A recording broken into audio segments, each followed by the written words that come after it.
Hola, gente despierta. Muchas cosas están pasando estos días y cuando os las cuente seguro que os van a sorprender. Voy a hablarte de decisiones históricas que se están tomando a nivel internacional y de cómo el poder se está moviendo de sitio sin que la mayoría de la gente se entere de lo que en realidad está pasando. Luego iremos a cosas más cercanas, energía, recursos y recibos, que al final siempre acabamos pagando los mismos. También voy a hablarte del agua, de la calidad del agua que bebemos, de una alerta en la comida de los bebés, una nueva alerta, y de otras noticias que no te cuentan los telediarios. Aquí no voy a darte respuestas a todo, pero te voy a contar lo que hay y cómo lo veo yo, para que cada uno saque sus propias conclusiones. Si te interesa entender lo que está pasando por debajo de las noticias, quédate, que empezamos. Soy Alfredo de Mindalia y esto es Mindalia Despierta.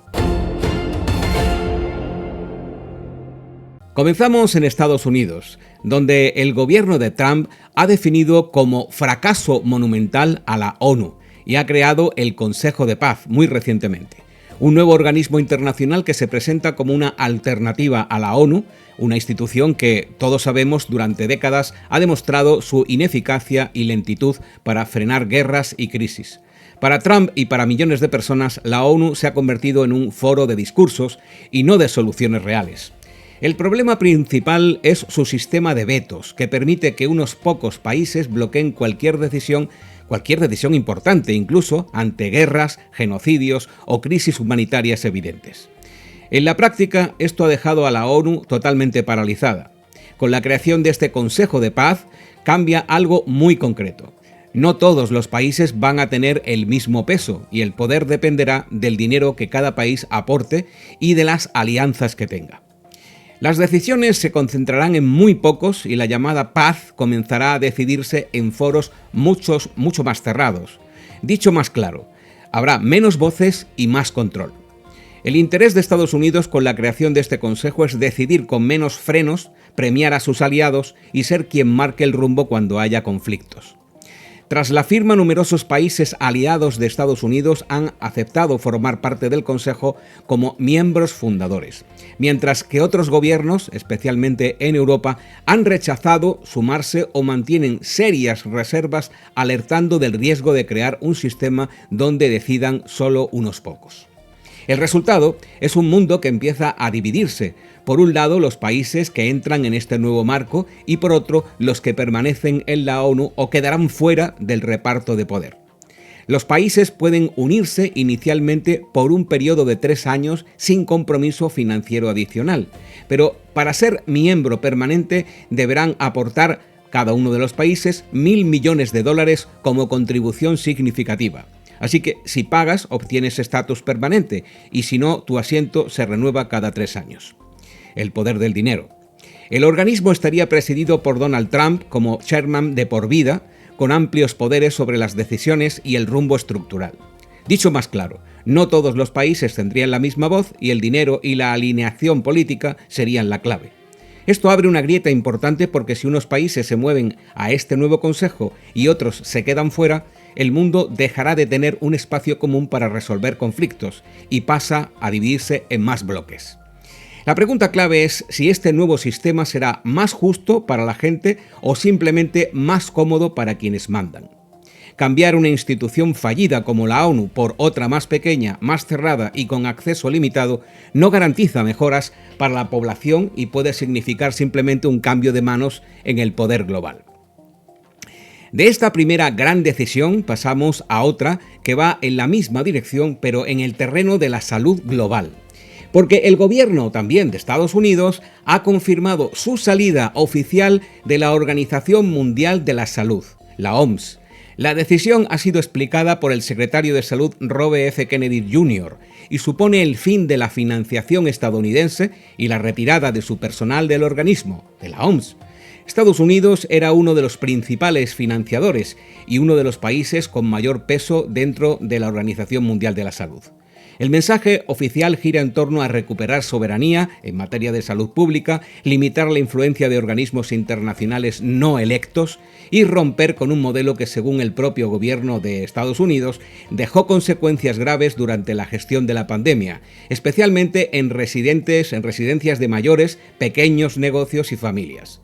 A partir de ahora, Estados Unidos deja de financiar programas de la OMS, de participar en su estructura interna y de respaldar sus directrices, lo que debilita extraordinariamente al organismo y abre un escenario de mayor fragmentación con más decisiones sanitarias a nivel nacional y menor coordinación global.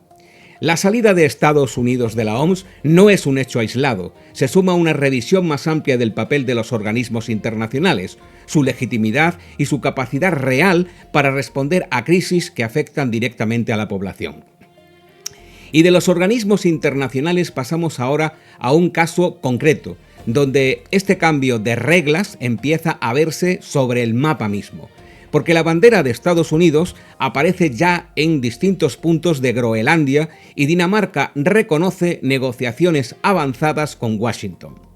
El interés estadounidense por Groenlandia no es reciente. Ya en 1946 hubo una oferta formal de compra que fue rechazada por Dinamarca, y con el Ártico convertido hoy en un espacio clave por recursos, rutas y seguridad, ese interés histórico regresa con mayor visibilidad. Junto a la creación del Consejo de Paz y la salida de Estados Unidos de la OMS, el caso de Groenlandia no parece un hecho aislado, sino parte de un reordenamiento más amplio del tablero global. Lo llamativo no es solo el contenido de las negociaciones, sino la forma en la que han ocurrido. Acuerdos entre gobiernos con muy poca presencia de debate ciudadano, especialmente de la población nativa directamente afectada. Más que una sucesión de noticias independientes, lo que estamos viendo es un nuevo teatro político con movimientos comunicados de forma dosificada y decisiones estratégicas que se presentan como inevitables. Entender cada pieza de este tablero por separado es insuficiente. Solo al mirarlas en conjunto se aprecia la dirección del cambio que se nos está imponiendo en el mundo entero. De la geopolítica bajamos ahora a algo mucho más cercano, pero igual de decisivo: la energía y quién acaba pagando las decisiones que se toman desde arriba. Mientras el foco mediático está en otros asuntos y puntos del mundo, en España, concretamente en Madrid, se ha producido una reunión discreta de Bill Gates con grandes actores tecnológicos y energéticos para hablar del despliegue masivo de centros de datos en España, clave para el negocio de la inteligencia artificial. España se está convirtiendo en un destino atractivo para estos centros por su clima favorable y su suelo muy disponible. Pero el problema es que la infraestructura eléctrica del país no está preparada para absorber este aumento brutal de consumo sin consecuencias graves. Los centros de datos consumen cantidades ingentes de electricidad, funcionan las 24 horas del día y requieren refrigeración constante, lo que supone más presión sobre la red eléctrica y más demanda. El problema real no está en la tecnología en sí, sino en cómo se está haciendo todo esto, porque España se prepara para albergar más centros de datos sin reforzar antes su red eléctrica, sin un debate público real y sin explicar quién va a asumir los costes. Cuando la red se satura, el sistema hace lo que siempre hace: repartir el impacto entre todos los consumidores. Así que las grandes empresas aseguran su suministro y la subida del recibo de la luz acaba llegándonos a los hogares y pequeños negocios. Esto importa a la gente común porque no hablamos de un futuro lejano, sino de próximas facturas, ya que más centros de datos sin planificación significan más tensión en la red eléctrica, mayor dependencia de energía cara, en picos de consumo y facturas más altas aunque tú no uses la inteligencia artificial ni tengas nada que ver con este negocio. El ciudadano no ha sido consultado, pero sí será quien pague. Y si estos proyectos generan enormes beneficios privados, la pregunta legítima es ¿por qué el coste del impacto energético no lo asumen quienes ganan con ello? ¿Y por qué se localiza el problema en las personas y se privatiza el beneficio? España no puede convertirse en el motor eléctrico de la inteligencia artificial europea sin proteger antes a su población, porque si no se refuerza la red eléctrica, no se regulan estos proyectos y no se exige que paguen su impacto real las empresas que más los utilizan, la innovación acabará convirtiéndose en otro impuesto encubierto que llegará cada mes en la factura de la luz a nuestras casas y a nuestras pymes. Y de la energía pasamos a algo todavía más básico, algo que damos por hecho hasta que deja de funcionar: el suministro de agua. Durante 2024 en muchas zonas de España el agua del grifo no ha sido apta para beber, no por sequía ni por averías, sino por contaminación con nitratos. Los registros oficiales muestran que unas 257.000 personas no pudieron beber agua del grifo en algún momento del año y que más de 1 millón viven en zonas consideradas críticas por este tipo de contaminación. Además, el problema ha aumentado respecto a años anteriores. Los nitratos proceden sobre todo de la agricultura intensiva y la ganadería industrial. Los fertilizantes y residuos se filtran al suelo, llegan a los acuíferos y acaban en el agua que luego se distribuye a los municipios. Y cuando esos niveles superan los límites legales, el agua deja de ser potable. En muchas zonas, especialmente rurales y agrícolas, el problema no es puntual, sino que se repite cada año, lo que indica que los acuíferos ya están contaminados y que no se está corrigiendo la causa de fondo.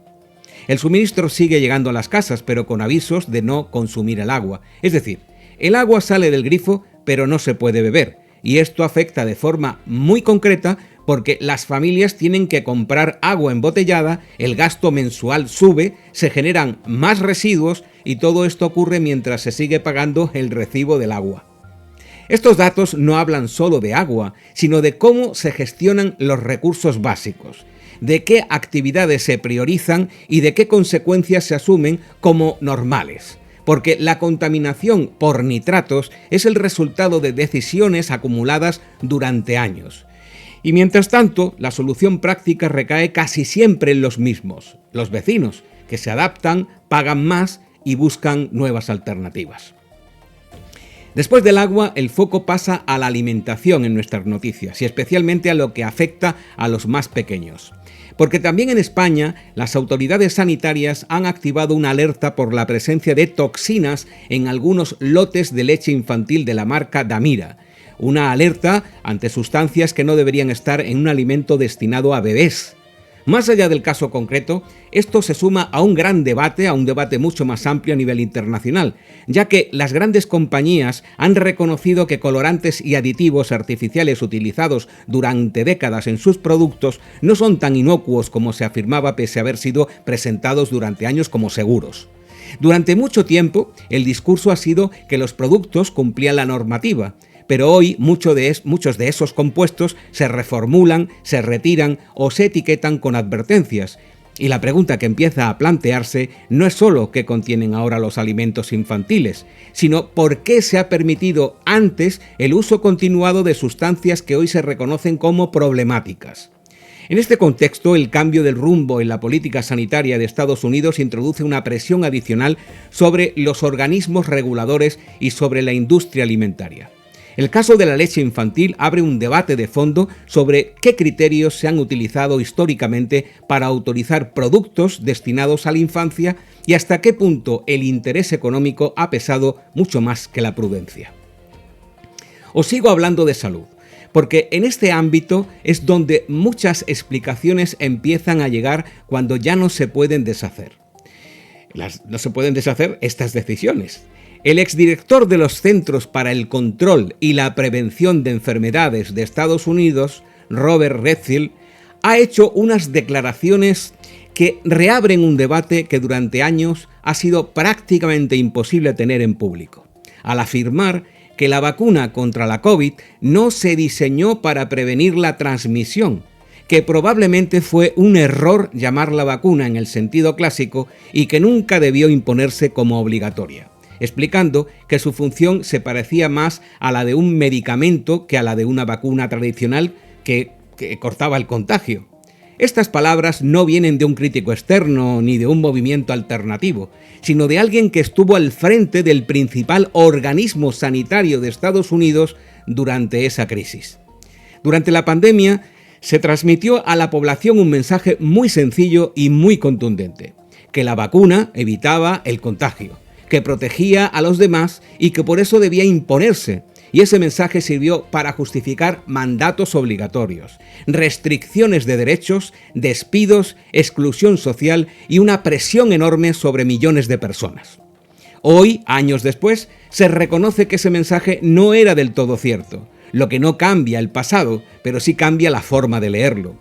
Porque cuando una medida se impone diciendo que es necesaria para proteger a otros y después se admite que no evitaba la transmisión, la pregunta sincera es si se explicó todo con honestidad desde el principio. Todo esto encaja con un patrón que se repite. Organismos internacionales cuestionados, discursos oficiales que se revisan con el tiempo, decisiones impuestas que después se matizan y explicaciones que llegan cuando ya no tienen consecuencias prácticas. Si juntamos todo lo contado hoy y aparece un hilo común que ya no se puede ignorar, porque durante años se ha dicho que las instituciones actuaban por nuestro bien, que no había alternativas y que había que obedecer. Y hoy empiezan a aparecer rectificaciones oficiales y reconocimientos tardíos. El problema no es que la ciencia avance, sino que las correcciones llegan después, cuando el coste humano ya se ha pagado. Han muerto millones de personas, se han roto familias enteras y se han perdido trabajos y derechos. Y todo eso ocurrió mientras se pedía confianza ciega y se cerraba la puerta a cualquier duda. Cuando hoy se reescriben relatos oficiales no estamos ante hechos aislados, sino ante una nueva escenificación del teatro político, donde las escenas cambian, pero los ciudadanos siguen fuera del escenario. No se trata de buscar culpables fáciles, sino de algo más básico: verdad, responsabilidad y más respeto por la gente. Y termino con la buena noticia del día, porque Francia ha puesto en marcha una ley que prohíbe la producción y venta de sustancias químicas conocidas como químicos eternos en cosméticos y ropa. Estas sustancias se han usado durante décadas para fabricar productos resistentes al agua y a las manchas, pero no se degradan, se acumulan en el cuerpo y en el medio ambiente, y se han relacionado con problemas de cáncer, problemas hormonales y malformaciones congénitas. Incluso se han encontrado en zonas remotas del planeta. Esta ley no lo arregla todo, pero es una decisión tomada y que está ya en vigor, y reduce un riesgo real para la población. Corrige algo concreto y marca un camino que otros países ya pueden estar empezando a seguir. Hasta aquí el boletín de Mindalia para gente despierta. Si quieres que te sigamos contando este tipo de noticias, suscríbete al canal de Mindalia. Es una petición que te hago personalmente y en nombre de Mindalia, para que podamos seguir avanzando como ONG internacional. Y si quieres más información de este tipo, visita el canal recomendado en YouTube Noticias Despiertas. Hasta un próximo boletín de Mindalia Despierta. Gracias. Celebra el amor en todas sus formas con Mindalia, en nuestro especial anual Somos Amor, los días 14 y 15 de febrero de 2026. Un evento único donde expertos en relaciones, espiritualidad y crecimiento personal compartirán herramientas para cultivar tu amor propio, sanar vínculos y construir relaciones más auténticas y conscientes. Mereces amor, que es la fuerza transformadora que nos conecta como humanidad. Descubre cómo aplicarlo para vivir en tu día a día con abundancia, plenitud y armonía. Acompáñanos de forma totalmente gratuita en nuestro canal de YouTube. Para más información visita mindaliacongresos.com